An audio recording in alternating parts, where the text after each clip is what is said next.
Corona virus vaccination का अभियान शनिवार को भारत में शुरू हुआ।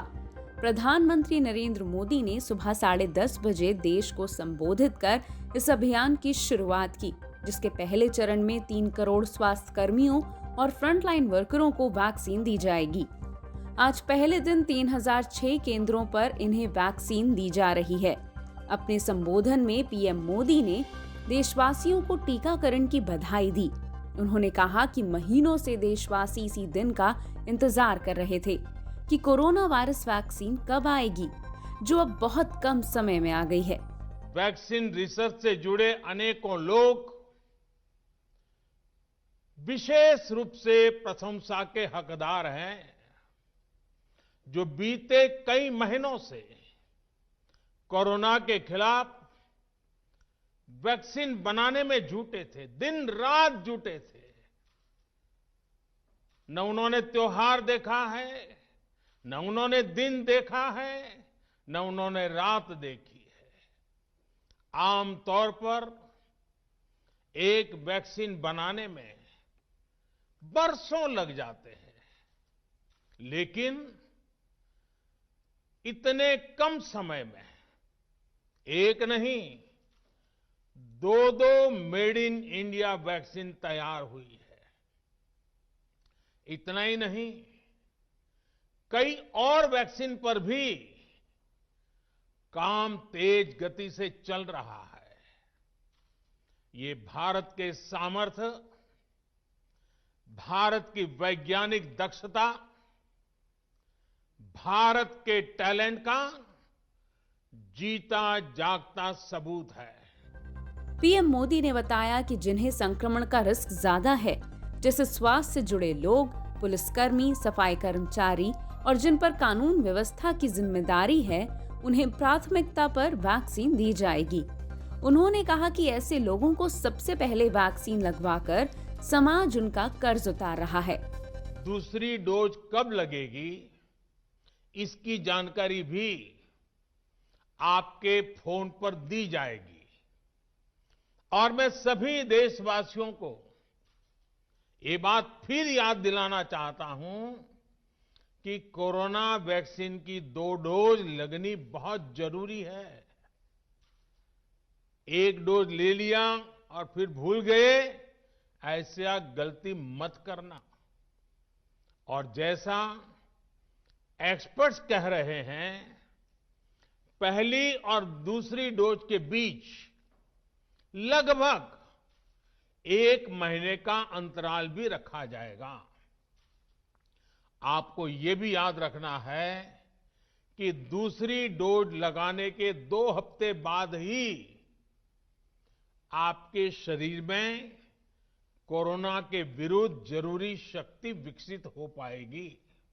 इसलिए टीका लगते ही आप असावधानी बरतने लगें, मास्क निकाल कर रख दें, 2 गज की दूरी भूल जाएं, ये सब मत करिएगा। आगे उन्होंने कहा कि दुनिया वैक्सीन के लिए भारत से उम्मीद लगाए हुए है। दुनिया भर में 60% बच्चों को दी गई वैक्सीन भारत में विकसित की गई है। ये वैक्सीन बाहर बहुत महंगी मिलती है, लेकिन भारत में इनका दाम बहुत कम है। पिछले साल देश ने दुनिया भर में आवश्यक चिकित्सा के सामान जैसे पैरासिटामोल, HCQ दवा, टेस्टिंग किट्स आदि पहुंचाई थी। उनके संबोधन के बाद देश भर में टीकाकरण का अभियान शुरू हुआ। इसके लिए सभी अस्पतालों को तरह तरह से सजाया गया और कोरोना वायरस के खत्म होने की उम्मीद से उत्साहित सभी ने इस दिन का स्वागत किया। अधिकारियों का कहना है कि उन्होंने चुनाव, पोलियो और ट्यूबरकुलोसिस के टीकाकरण के अपने अनुभव के आधार पर वैक्सीन लाने का काम किया है। वहीं इसी बीच कोरोना वायरस संक्रमण के कुल 1,05,42,841 मामले हो चुके हैं। इनमें से पिछले 24 घंटों में 15,158 नए मामले सामने आए हैं। वहीं अब एक्टिव केस की संख्या 2,11,033 है। इस संक्रमण से ठीक हो चुके लोगों की संख्या बढ़कर 1,17,09,715 हो गई है, जिनमें से 16,977 लोग पिछले 24 घंटों में ठीक हो चुके हैं। वहीं अब रिकवरी दर 96.56% हो चुकी है। साथ ही मरने वालों की संख्या 1,52,053 पहुंच गई है, जिस बीच अब मृत्यु दर 1.44% है। वहीं ICMR के मुताबिक देश में अब तक 18,57,65,491 सैंपल्स की जांच हो चुकी है। दिल्ली के एम्स, RML समेत बड़े अस्पतालों में वैक्सीन अभियान शुरू हो चुका है। LNJP अस्पताल में मुख्यमंत्री अरविंद केजरीवाल पहुंचे और टीकाकरण अभियान का जायजा लिया। एम्स में देश के पहले शख्स एक सफाई कर्मचारी को टीका लगाया गया। उसके बाद एम्स के निदेशक डॉक्टर रणदीप गुलेरिया और नीति आयोग के सदस्य VK पॉल ने भी यहां वैक्सीन की पहली डोज लगवाई। वहीं देश भर में स्वास्थ्य कर्मियों, सफाई कर्मचारियों, डॉक्टरों और नर्सों को वैक्सीन का टीका लगाया गया। जिन्होंने टीके लगवाए उन्होंने खुशी जताई और साथ ही कोरोना वायरस के डर को दूर करने की बात कही। So I am feeling very proud and humble at this point because I have been vaccinated and I was considered in the first lot to be vaccinated. It is a great moment for our country because we have now started the world's largest vaccination program and we are very confident that it will be a smooth program and we will be able to vaccinate a very large number of people. Therefore, I am very, very happy that this has started. It is the beginning of the end as far as the pandemic is concerned. And I really hope that as more and more people come forward when their turn comes, so that we are able to decrease our mortality and also break the chain of transmission. वहीं पुणे स्थित serum institute of India के CEO Adar Poonawalla ने भी Covishield vaccine की पहली dose लगवाई।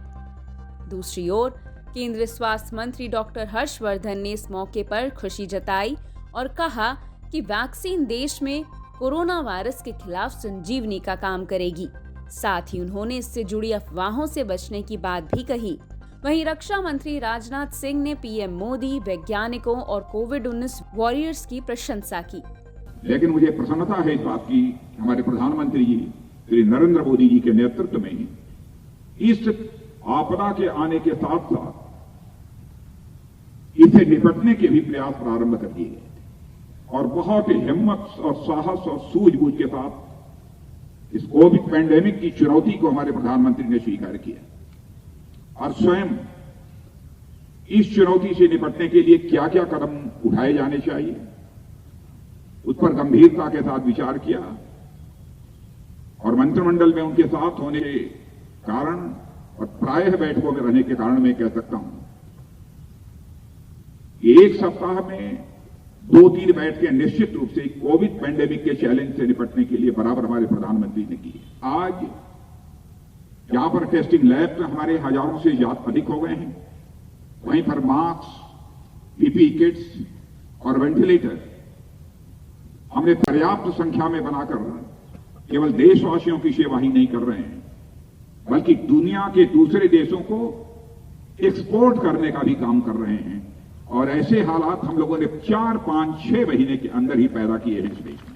यह कोई छोटी कामयाबी नहीं है, लेकिन मैं मानता हूं कि सारे इंफ्रास्ट्रक्चर इस चैलेंज को बीट आउट करने के लिए भले ही हम खड़े कर लिए हों, लेकिन यह डॉक्टर्स न होते, पैरामेडिकल स्टाफ न होता,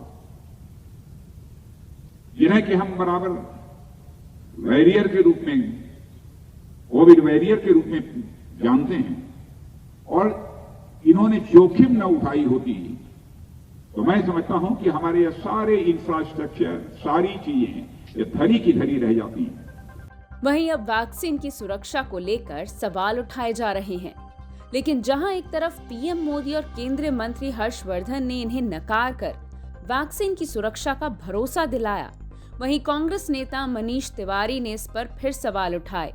उन्होंने कहा कि कई प्रख्यात डॉक्टरों ने कोवैक्सीन की प्रभावकारिता और सुरक्षा के संबंध में सवाल उठाए हैं और सरकार ये कह रही है कि लोगों को वैक्सीन चुनने का मौका नहीं दिया जाएगा, जो सूचित सहमति के पूरे सिद्धांत के खिलाफ है। इस पर इन सवालों का जवाब देते हुए डॉक्टर VK पॉल ने कहा कि कई टीकों का तीसरे चरण का ट्रायल चल रहा है।